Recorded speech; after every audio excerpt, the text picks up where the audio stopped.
Hello, everyone, and welcome to another edition of the NFL Draft Triple Take presented by UPMC. I'm Mike Prisuta from the DVE Morning Show and Steelers.com, joined as always by Dale Lolley of SNR and Matt Williamson of SNR. You can hear Matt and Dale on the drive on SNR. You can catch all three of us on the Steelers Radio Network pregame show. And this time of year, you found us for one reason and one reason only, and that is to talk draft. We are not trying to get you caught in the draft, but caught up in it is the goal. And we're talking about quarterbacks today. Fellas, how are we doing? Tremendous. I am excellent. How about that? Excellent and tremendous. So we are Hard off to beat that. Yeah. A flying start. I am inquisitive because I know everybody is supposed to be looking for mobile quarterbacks these days, but I'm not really sure what that means. Matt, let's start with you. Is it pocket mobility, just a guy that can slide a little bit and evade the rush that way? Is it scramble if you have to, or is it a guy who can run by design, a guy you can scheme as a part of your running game? Josh Allen comes to mind.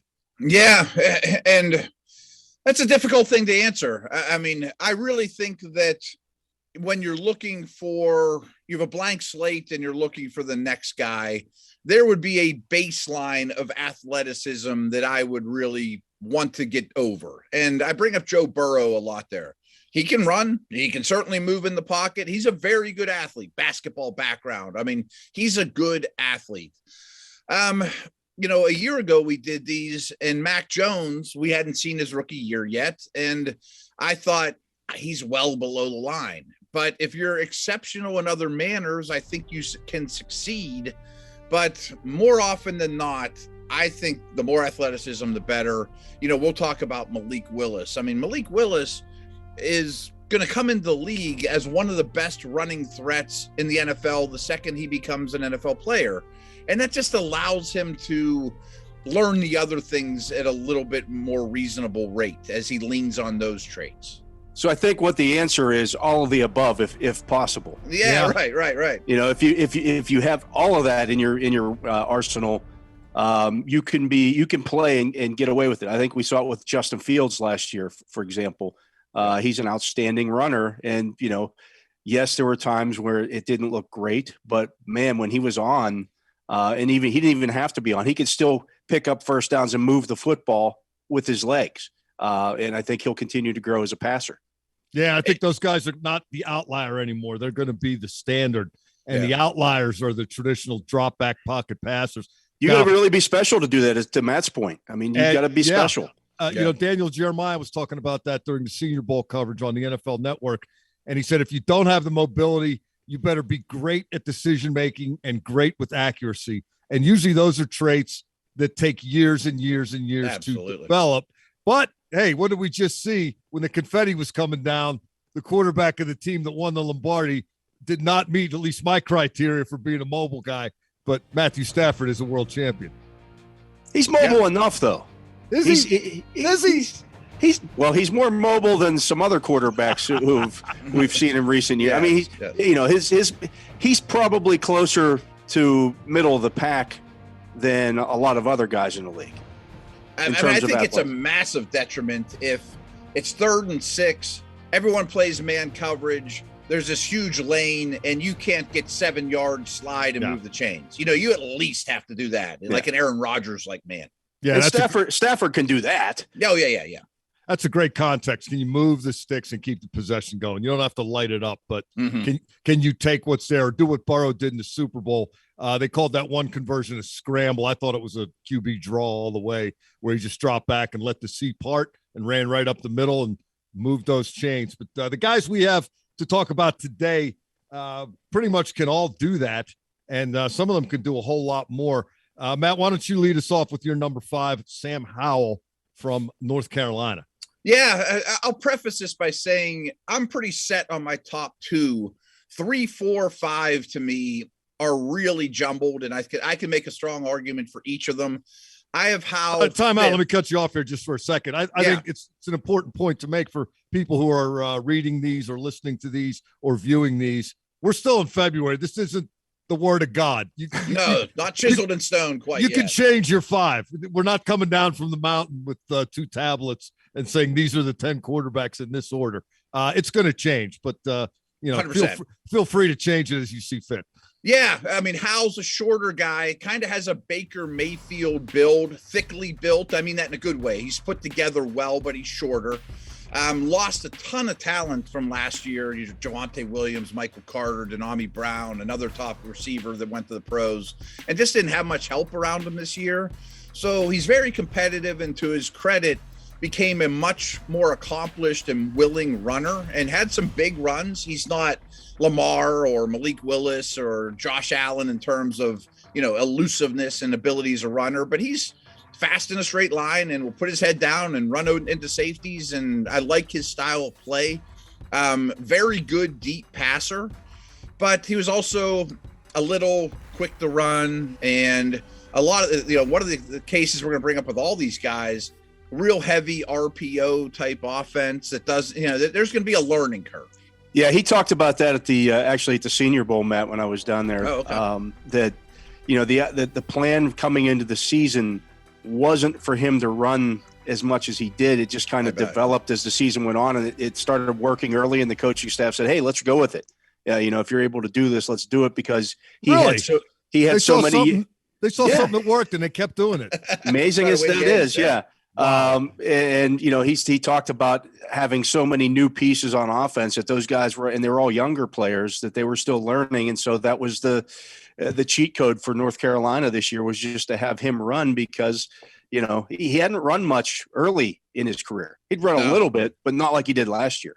Yeah, comparisons I've heard are Mayfield-like, but more athletic, a little bit bigger. And Matt, I'm with you. I think those are compliments. I know Baker Mayfield hasn't hit a home run yet in Cleveland in terms of taking them all the way, but I like. But he was the number 1 overall pick in the draft. Right, let's not forget. Right, and let's not forget that.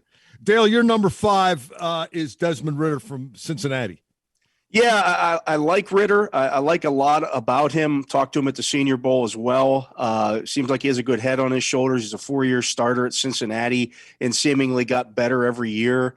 Obviously, they had a really good year in 2021. So there's a lot there to like. I don't see the consistency with him as a passer that you'd like to see. Now, maybe he can get better at that, but he's a tremendous runner. He's built certainly differently than Howell. While Howell is that thicker quarterback, Ridder's taller. He's 6'3", but he's only 207 pounds. He's built like a wide receiver or a pro basketball shooting guard. Is kind of what I looked at. When I was standing next to him, I'm like, this guy's really thin. I just don't know how that holds up. And he's still a young guy. Maybe he'll get bigger, stronger, obviously faster, that kind of stuff. But you do worry about a quarterback built like that holding up in the NFL play after play after play. Matt, I've got Ridder at number 4 on my list. You have Ridder at number 3 on yours. Me, yeah. He's getting a lot of credit from the Cincinnati people in the Cincinnati program for putting that program on his shoulders, getting them into the playoff. I think it's justified. How far does that go in the draft room? That kind of intangible follow me type of characteristic that he clearly seems to have, Ridder. Yeah, and Dale mentioned it. It sounds like he is a very high character guy. He's won a lot of football games, and I think people hold their playoff loss against a far superior team against Ridder too much. I'm a fan. He's starting to really grow on me. Again, I have him at 3, 4, 5 are all pretty comparable to me, though. I mentioned the system he comes from, that some of these guys come from. When they get to third downs, I mean, Ridder's running a pro-style offense. And he, as Dale mentioned, he seems to be getting better every year. He does have some accuracy lapses, but fewer than he did a year ago and much fewer than 2 years ago. I've been told he's going to blow up the combine too. So we'll see. But I mean, it depends how much stock you put in that. But I'm really growing fonder and fonder of Ridder. Is that quarterback stuff, the measurables, is that becoming a bigger deal in the evaluation? Well, I think process? It goes back just to your first conversation. I mean, if he runs a 4 or 5 and jumps well and those type of things, you'll say, wow, maybe I can design more quarterback runs than I originally thought for this guy. Wow, yeah, and I definitely think you'll see him do those kind of things. I would like to see him be, 6'3", 215-ish. That would make me feel a little better about it. Yeah, my number 5 is Matt Corral of Mississippi, and I've just looked at him a little bit so far. I want to take a deeper look. But, Dale, to your point about Ritter, 6'1", 205, he's game. He'll put his head down. He'll run through people at the goal line. But 205 pounds in the Sunday League, I'd like them to be a little bit heavier than that. But I think he's got a great head on his shoulders and can make plays in the pocket, can make plays out of the pocket. I've got Ritter at 4. Matt's got it Howell 5, Corral 4. Dale's got it Ritter 5, Howell 4. Dale, you've got Matt Corral at 3. Matt's got Desmond Ritter at 3, and I've got Sam Howell. We've talked about those guys all in pretty good detail. Now we take a step up in class. I think we're all agreed. The last 2 guys, and we are all in agreement. The second best prospect at this point is Kenny Pickett of Pitt, and the number 1 guy is Malik Willis of the University of Liberty, or Liberty University, I should say. Dale, how did he get there from where he was, which was seemingly in everybody else's eyes behind Kenny Pickett going into the Senior Bowl? You know, Mike, I watched him a couple of times during the season, and I watched Willis in his games against Ole Miss, and I watched him against Syracuse. And both of those games, he would make a play or a throw, and you'd go, wow, that was outstanding. And then there'd be another play where you'd look at it and go, boy, what was he thinking there? But then you take a step back, and I watched him at the Senior Bowl, and you realize he was playing at Liberty. Mm-hmm.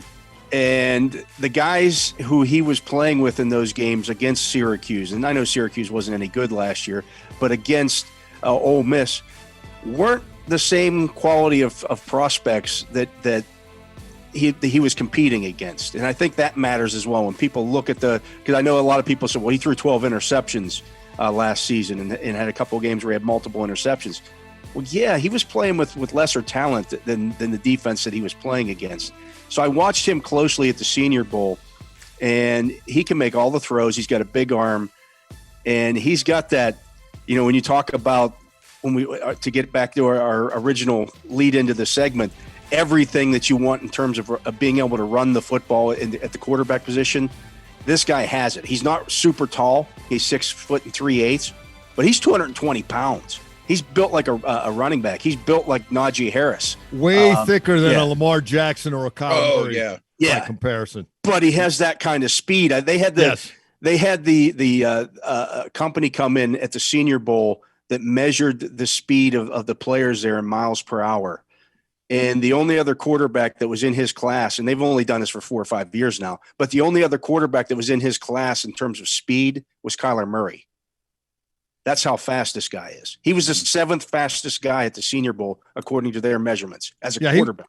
He won me over. If people are unfamiliar with the Senior Bowl, it's a different set of rules. At the end of each quarter, they give you a 2-minute warning, and the ball is turned over at the end of the quarter. So even if you have 1st and 10 on the last play of a quarter, you have to give the ball to the other team when that play is over. And it came down to an untimed down from the 34-yard line for Malik Willis' team at the end of the first quarter, and he dropped back, and there was pressure off both edges, and he stepped up, and he flushed right, and he still had his head up and looking down the field, trying to make a pass, and then the back pressure started catching up, so he cut across the field, and he was trying to angle the defense. He got down to about the 6-yard line. He engaged 7 defenders along the way. The 7th guy finally got him because he had the angle on him. But, Matt, to your point about he's going to be a top 10 runner as soon as his name is called. I mean, you can figure out the rest. If you got that kind of skill going for you and the arm strength, the humility. Now, I only saw a couple of quick interviews, so it's not exactly a large sample size, but he seems to be a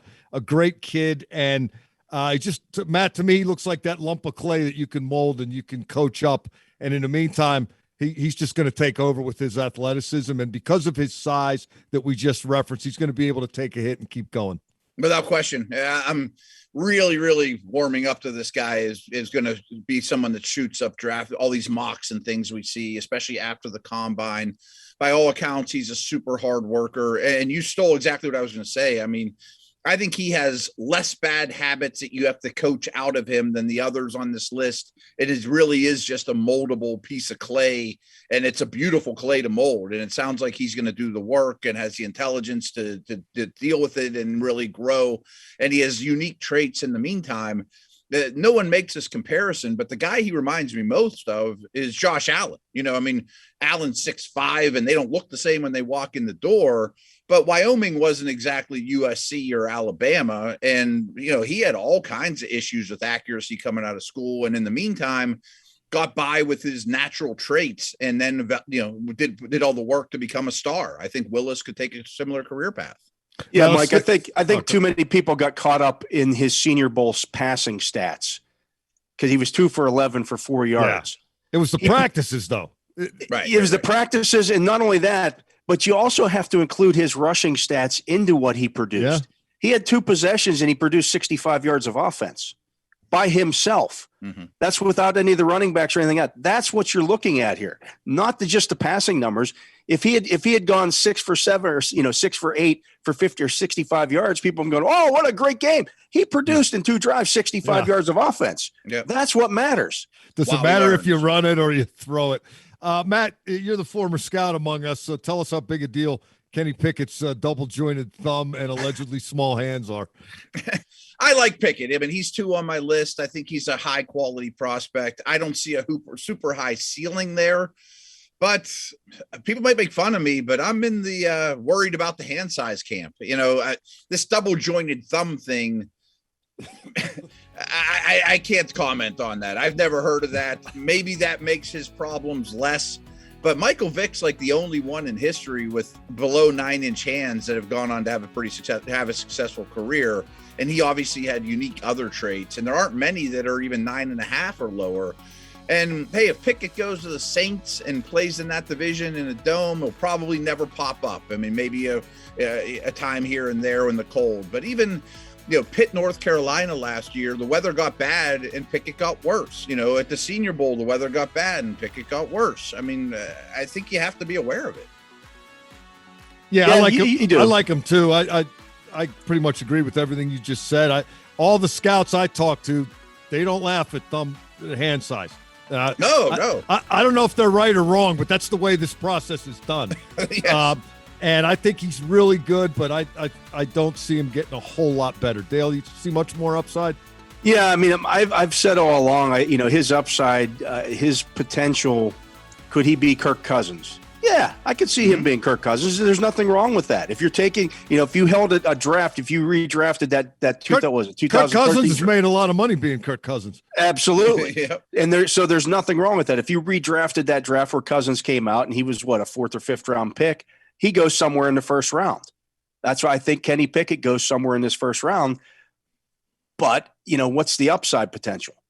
It's not what Malik Willis's is. No. Yeah, and I think that's, I'm not a GM and I don't draft people for a living, but I would shoot for the moon. If I'm looking for the guy. I'm swinging for the fences with quarterback. I don't want the best guy now. I want the best guy when they're all playing their best.